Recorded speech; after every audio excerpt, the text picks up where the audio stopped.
ये कैंपस हर साल किसी न किसी बवाल को लेकर सुर्खियों में छाया रहता है। एक कश्मीरी मुस्लिम लड़की है, मोहम्मद रसूल का पारिवारिक चरित्र कैसा है।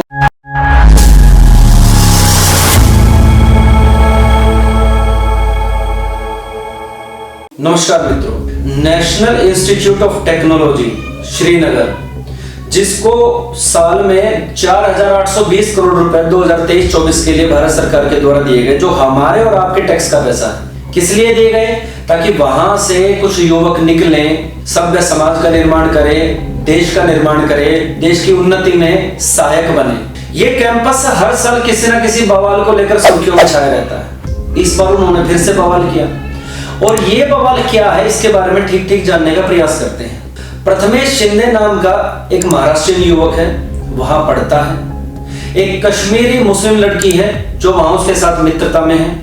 वे दोनों वहां पढ़ाई करते हैं, साथ में मिलते हैं, बैठते हैं, हंसते हैं, मजाक करते हैं। इसी बात को अरबी गुलामों को नापसंद आई और उन्होंने इसको लड़के को टारगेट करने के लिए कुछ बहाने ढूंढे, कुछ एक्सक्यूज ढूंढने का प्रयास किया।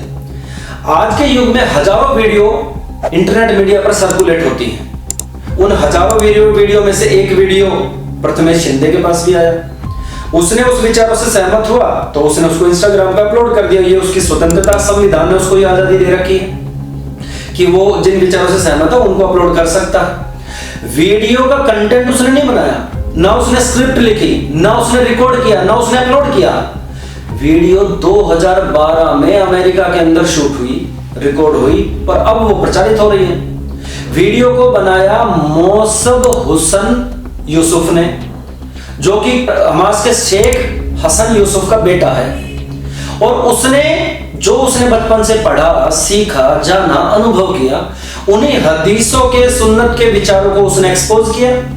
एक्सपोज करने के बाद में वो रिकॉर्ड हुआ, रिकॉर्ड होके वो वायरल होके प्रथमेश तक पहुंचा और उसने अपनी इंस्टाग्राम स्टोरी पर डाल दिया, उसने रील बनाकर डाल दिया।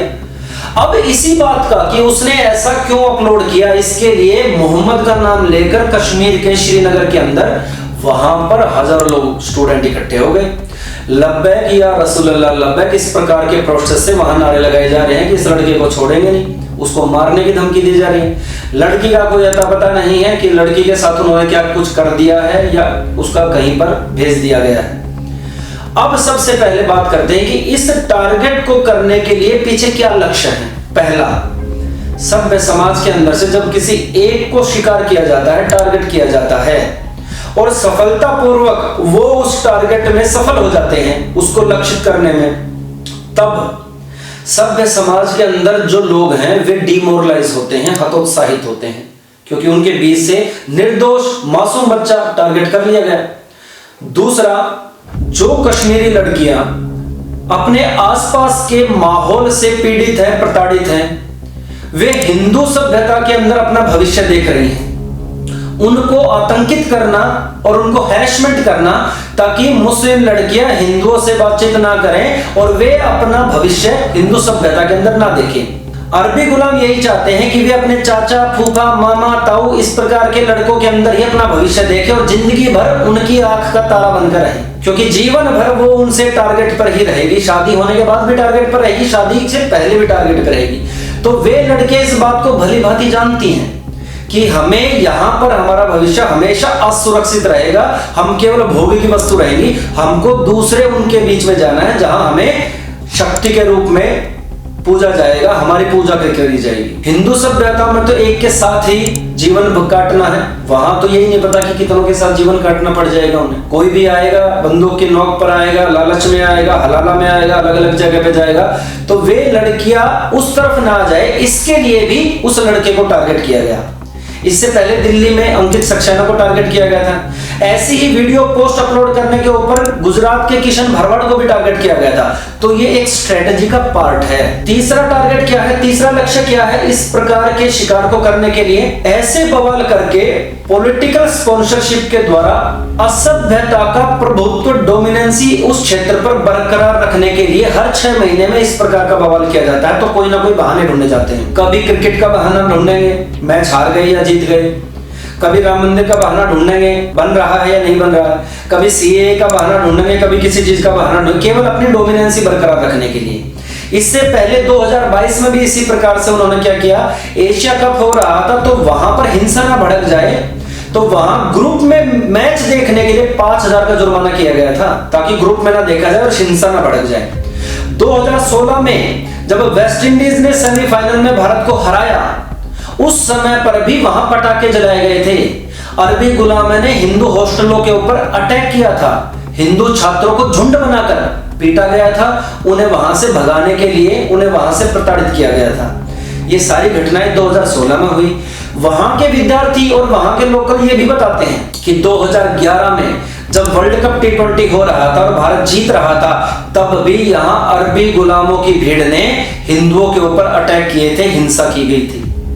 इससे पहले 2008 में भी जब अमरनाथ श्राइन बोर्ड के लिए केंद्र सरकार और राज्य सरकार की सहमति से 99 एकड़ जमीन हिंदू तीर्थ यात्रियों के लिए वहां अलॉट की जा रही थी, तब भी वहां हिंसा की गई, बवाल किए गए, लाखों की संख्या में भेड़ों को इकट्ठा किया गया और हिंदुओं के विरोध में प्रचार किया गया और एंटी इंडिया के नारे लगाए गए, पाकिस्तान के समर्थन में नारे लगाए गए। तो ये जो सभी घटनाएं हो रही हैं, स्टूडेंट के साथ जो मारपीट की गई थी, उन सभी घटनाओं के पीछे ये केवल और केवल बहाना है, प्रथमेश को टारगेट करने का केवल बहाना है। अब इन चीजों से समाधान के कितने कितने लेवल है। पहला, वहां के छात्र बताते हैं कि 2012 में सीआरपीएफ की एक टुकड़ी वहां पर तैनात थी और इस प्रकार की घटनाओं को कंट्रोल करने में लाभ मिलता था, सहायता मिलती थी।